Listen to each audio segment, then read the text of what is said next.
Laugh 1987 Series, Issue 1. Hilda tells Sabrina that she and Zelda appreciate that she's taking Esmeralda to the ski resort for a few days of relaxation, which they somehow think will cure her restlessness. Esmeralda wonders why they won't just fly up there, and Sabrina says that they need to be respectable and arrive like all of the other guests. She could just erase the memories of anyone who saw them fly to the resort, though. She wants Esmeralda to behave, but if she was smart, she'd just cast a spell to make her well-behaved for a while.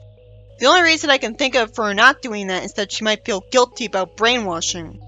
But it's a bit frustrating when I know she could have easily avoided the entire plot, but won't because she doesn't want to make just herself feel bad. The guy at the desk notices something moving in her bag, and she says it's her pet snake. Sabrina keeps walking as if nothing happened, even though she'd hear her say that. And he just says he didn't see that, when realistically he'd freak out and do something about it, and they'd immediately be banned from the resort until the snake was gotten rid of, and a memory spell was cast. Sabrina conveniently is polite enough to not scold Esmeralda for that snake, and instead prepare to ski. They get splashed with snow, and someone has the gall to call them Dumbos and say that they didn't look where they were going, and accuse them of almost interfering with one of the entrants. So I can't blame Esmeralda for wanting to get back at them. She zaps up skis, and when she's told to not bother entering the hot dog contest and just go back to her dolls, she flies around. But I like her here because they were jerks. She wants to see a magic act, and it's cliche, so Esmeralda volunteers and uses magic so that she's really sawed in half and not in pain and just fine, merely asking him to put her back together. I guess how she did it was that she magically made herself a robot on the inside. So people run out of the magic show scared. Sabrina, rather than reversing time and brainwashing her, decides to check out early. The blonde guy knows too easily that there's something fishy about both of them, even though Sabrina did nothing suspicious and all he saw was a snake. Realistically, she hears him and zaps up fish to him. And the story ends with Esmeralda having a lollipop she doesn't deserve, while Zelda's glad she looks relaxed. So I guess there was sort of a happy ending because the ants thought she achieved what they wanted her to. This story is about Esmeralda abusing her magic at a ski resort she was sent to for relaxation. But while she did misbehave with the magician in an awful way, I liked seeing her freak out those condescending jerks. It's just too bad all of the people she messes with don't deserve it, because when they do, she's great. Sabrina could have avoided this entire plot effortlessly by using magic on her so that she'd be opposed to using her powers, or would only use them for good. Considering that Sabrina was just acting like a typical babysitter with no magic use at all, she should have been written to have exhausted all of her powers before the ski resort to explain her not using magic. RJ's Pals and Gals 189. Hilda wears a bike jersey because Ambrose got her a broom with bike handlebars for her birthday. That still doesn't explain it. Archie Giant Series 569. Hilda tells Sabrina to clean her broom. For no reason, instead of her pointing and instantly cleaning it, she gave us the amusing sight of a flying broom in a car wash in front of a mortal. She wanted to do something that conspicuous. Betty Me 159. Sabrina loves hearing a radio tell her the time out loud, and wants to make more of her possessions talk. And she should have known it'd be annoying. It's just reminded me of the comedy page where Hilda had a talking cauldron. Life with Archie 261. Sabrina says in front of an automatic 24-hour bank that everything is automated in this society. And then somehow there's a 24-hour automated witch's brew machine right beside it. On Earth. Why is that there? How to get enough business on Earth? I guess whenever witches walk close enough to these things, they stop being invisible. I do like this machine, but it'd be less confusing if it was in the other realm. Archie 349. Sabrina holds a book that her friend said was a scary mystery. Too bad the story is too lazy to tell us which friend it is. She reads that the slimy creature crawled into the living room and opened its huge scaly jaw. And she's not scared because she's got harmless monsters living in her house. And it's supposed to be just because she's a witch, but that doesn't explain why they'd have pets they'd have to hide every time a mortal comes around that don't look nice to pet anyways. I have to assume Hilda's babysitting them for other witches, but why would she be nice enough to do that? I guess it's specifically in the hopes that Harvey would see one of them and freak out. Betty and Veronica too. Hilda's told she can't go sailing with Sabrina because her boat leaks. Hilda ends up using magic to have the boat fly. That's not sailing though. So there's no point doing that if they went there to go sailing for fun. Sabrina would have just magically fixed the boat. Everything's Archie 130. Sabrina says she can take Ambrose to the stadium with her to watch the baseball game, but she takes him to the wrong one. It does make sense that she wouldn't know enough about the game to know which stadium to go to and chose one that she's been to herself instead. Betty's Diary 9. Ambrose says that usually when Hilda makes a brew, the smell's awful. Then how could any witches stand it? Wouldn't they cast a spell to make a nice smell? He says this time it doesn't smell so bad. Sabrina says he's smelling a skunk. Betty and Veronica 3. Sabrina and Hilda fly on a broom to a diner Sabrina loves. Hilda says that witches have an exclusive fly-in diner, and I have to just assume that it's hidden from mortals by an invisibility bubble around it, and it can only be seen when witches fly over to it. There'd probably be very few witches living close enough to this place to give enough business from witches flying around town. Maybe most of its business comes from witches who saw its commercials on Other Realm TV. RJ 350. Hilda reads a big white book and says people continue to think of witches as primitive. It doesn't have any text on the back of it, so what kind of book or newspaper is that? Sabrina says that witches keep up with the latest gadgets. It shows her their new microwave cauldron, which is just a cauldron in a microwave. That is silly looking. Laugh 2. Hilda tells Sabrina to pack up their supplies because they're going to a witches convention in a few days. Why? Are they going to these just to socialize with other witches for once? Sabrina and other witches don't even see eye to eye. Sabrina gets told to be careful with an elixir because one drop gives someone magic for a day. As we see one of them dropping into Salem's milk bowl so that he can lick it. It's boring because I've already seen exactly this happen to him. Only it's with milk and not water. Hilda says they'll drop Salem off at a pet motel while they're gone. Salem thinks the motel's a dump when he's not even inside it yet. I think he just hates it because it's not his home, but that's confusing because it's not explained. Hilda thinks Salem will be fine with ordinary quarters, and Sabrina somehow thinks Salem isn't finicky. He's miserable about being in a cage, and his wish to be in the deluxe suite is granted. So he assumes that Sabrina's magic rubbed off on him. If all he had to do was make a wish for magic to happen, wouldn't he have not even had to go to the motel because he thought it was a dump? So he would have wished he didn't have to go there and could stay with them? So this whole plot wouldn't have happened. Fortunately, he feels sorry for another cat and uses magic to warp her out. A woman shows up and wonders what's going on and gives them a bath in the sink. Salem has her get sprayed because he's spiteful, and she says she can't get the cats back in their cages.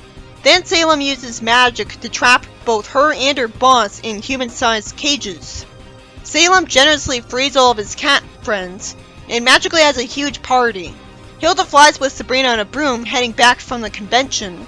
Somehow Hilda thinks Salem was guaranteed to get better treatment in a cage than at home. Hilda sees all of the cats outside of the cages and says they treat the cats like royalty, conveniently forgetting that she warned Sabrina not to spill a magic elixir, and not even questioning the fact that the human workers are sleeping in cages. This was yet another story where Salem gets magic from a spilled elixir, but this time he uses it to improve the situation of cats trapped in a pet motel. It's both a good thing for the cats and a bad thing because he scared the human workers by trapping them in cages, which was spiteful instead of just brainwashing them to let him party with the cats and not do anything to stop them. So while Salem was being spiteful, I'm so glad he didn't end up being made miserable as a punishment. I bet he would have been if this was the animated series or 90s, but it said he had a happy ending. The amount of cats he made happy was far more than the amount of workers who got to see how the cats felt for a change. He could have easily ignored all of the cats in the cages and only used magic to benefit himself. So it was sweet that he went to all this trouble for them. RJ 352. Sabrina goes on vacation on the beach and thinks it's her best one yet. She gets a package and thanks the guy who calls her Miss, and her aunts were nice enough to give her video cassettes. She sees them, and they just have Hilda remind her to study her incantations while on vacation and remind her how to make a witch's brew. even though she would have made one hundreds of times. Sabrina's sad that she couldn't just get away from it all. She's lucky nobody was in the room when that was on, like a maid. Betting me 162. Sabrina's dressed like she's going to a safari and says that the jungle look is big these days, in a clear parody by the writer of ever-changing fashion ideas. Despite the fact that Hilda and Zelda have been stubbornly wearing old witches' outfits for centuries for a reason, they somehow decide to wear the jungle outfits from their trip to Africa, not just for fun for a bit, but because they'll be in style, as far as they think. And we see them looking like witch doctors with ridiculous giant masks. RG Giant Series 570. Hilda's surprised that it said something in the witch's manual Sabrina's holding. And Sabrina says an evil witch turned a prince into a frog and banished him to a creek in Riverdale. Why is that in the witch's manual? It's there so she'll find out about it and know it's true, but why would that be put in a manual and not just a book collecting stories about witches? Hilda's so desperate that she convinces herself that if she kisses the frog to turn him into a prince, she'll get a boyfriend right away. So she decides to kiss every frog at the creek. Then the next panel at the end of the story, RJ's lying on the ground and tells Sabrina that he was run over by a bunch of crazy frogs. You'd think that the minute the frogs started running away from Hilda, she'd have used magic to freeze them in time to keep them from moving. Also, if she's that desperate, wouldn't she just create a handsome prince with fake memories who only thinks he's one and wants to date her for turning him back to normal? She'd consider that eventually as a shortcut. I guess she wants someone to actually love her. Laugh 3. Sabrina somehow makes a mistake of saying that she'll do a bathing beauty contest right in front of her aunts, and of course Hilda forbids her from it. I mean, she is showing off way too much of her legs. She calls them old-fashioned and leaves. After Hilda says a cringe-worthy phrase about a cat, thankfully she shows compassion and apologizes to Salem for the figure of speech. That's good, because we need to see her soft side in a story where she's gonna be a villain. Veronica's car starts overheating. It comes apart, and Sabrina uses magic to repair Jenny's car when her aunts aren't around. They see a convenient ice cream truck, and Sabrina says she'll get someone to give them a lift to the beach. Zelda warns Hilda that Sabrina just got a friend to give her a lift. Sabrina sees how great the competition is. She easily has the worst bathing suit of them all.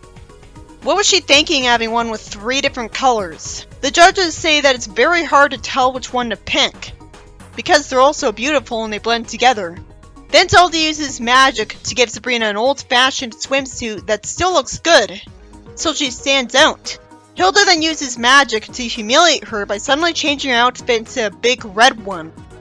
It's the hat she's wearing that's really embarrassing. Otherwise, it's not so bad. I like red dresses. You'd think that people would be horrified. Instead, someone asks her how she managed to change costumes so fast.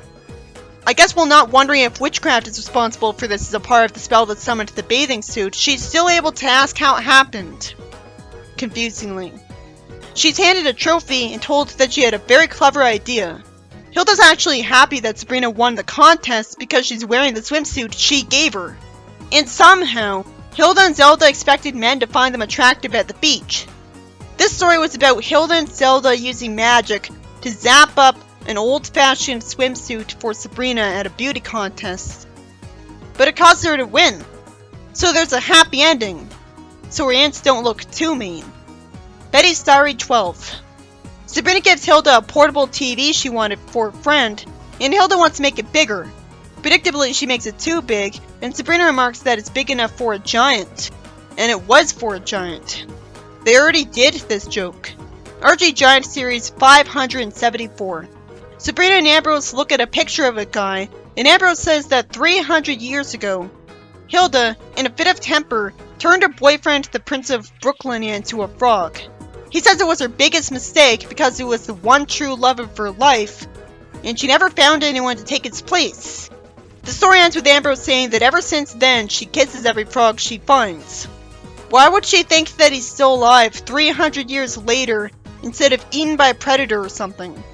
Why couldn't she just use magic to undo the spell, bring him back to her the way she remembered him? Why did she make it so that kissing the frog would turn him back to normal? RG 353. Sabrina thinks it's gross that Zelda's putting lizards in Hilda and Sabrina's brew. Hilda insults her for doing that, when everyone knows a tasty, low-calorie brew calls for alligator instead. It's charmingly silly, but I have to assume that it's really rare for whole lizards to be put in brew, if Sabrina isn't used to it by now. RJ's Pals and Gals 193. Sabrina says witches love playing Monopoly, but surprisingly, the only difference is they use tiny gingerbread houses for the board game instead. Otherwise, they play it exactly the same way. Betty and Veronica 7 Fab Finish. Sabrina says she's never been to a race like this before, and it's the Witch's Broom Sweepskates. Hilda starts racing, and Sabrina reveals that she knows exactly how to talk like someone commentating on a race, saying homestretch. And Hilda wins by the cone of her hat. That was clever of her.